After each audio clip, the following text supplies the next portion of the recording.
the long bone, and this is split into half longitudinally. And if we look at it, this is the outer layer is the periosteum, right? And then you can see there is compact bone here, and this compact bone, and inside the you have the spongy bone. You can see how it's spongy, forming a network. All these trabecular forming a network, right? So this is spongy bone. The cavity inside is important to know, is called the medullary cavity.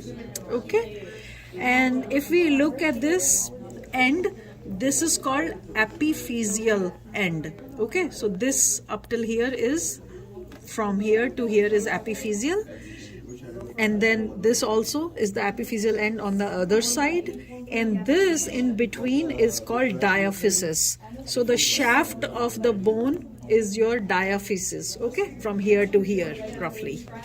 Okay, and let's see if